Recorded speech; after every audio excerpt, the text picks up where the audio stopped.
As we approach a whole new generation of gaming, it's often nice to take a quick look back at the past. And that's exactly what Pixel Rip 1995 aims to offer with its wacky VR trip through retro gaming. Through being a very important word there. Oh. Huh. I guess?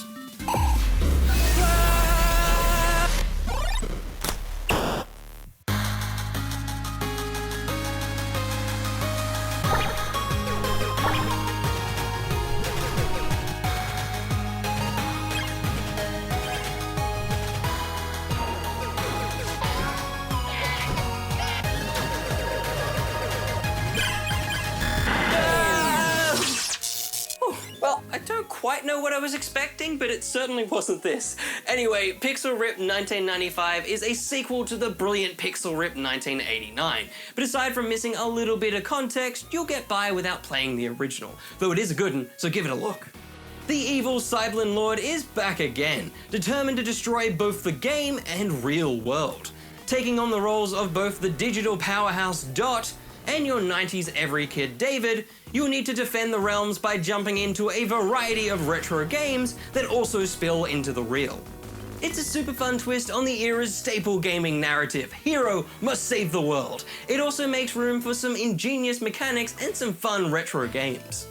Borrowing heavily from games of the time, you'll be side-scrolling across Mario and Sonic-looking worlds, exploring pixel-paved lands similar to Zelda, and blasting through Metroid-like alien-infested sewers. Each game is so lovingly crafted, with subtle details and references strung throughout. And they're just generally fun to play, which makes it even worse when Mum comes in to turn the power off. I don't want you to lose touch with reality, honey.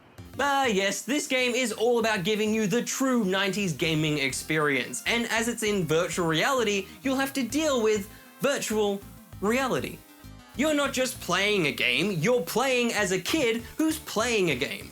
Your mum will be nagging you to turn off the console, so you'll need to distract her to keep on playing, or time turning the TV off so she thinks you're still asleep.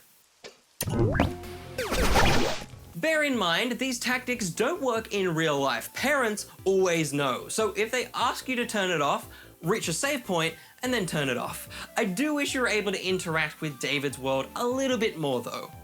You'll be playing almost the entire game seated or in a static position, so you don't have to worry about the usual disorientating VR movement. But that sadly removes a lot of the VR joy of exploring and interacting with your environments.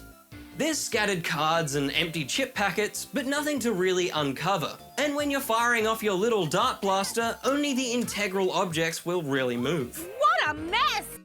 It's the little things we've come to expect from VR that just felt a little lacking in an otherwise impressive game. Not to worry though, there's enough color and noise in the real world to distract you, as this is where the game gets weird and allows the Cyberlin Lord out of his digital prison. Watching the seemingly real world crumble around you as the digital virus spews from your console is super creepy cool. And then you get to control your own little pixel characters bouncing around and fighting on your carpet, and you'll even end up playing a version of Star Fox with a model spaceship.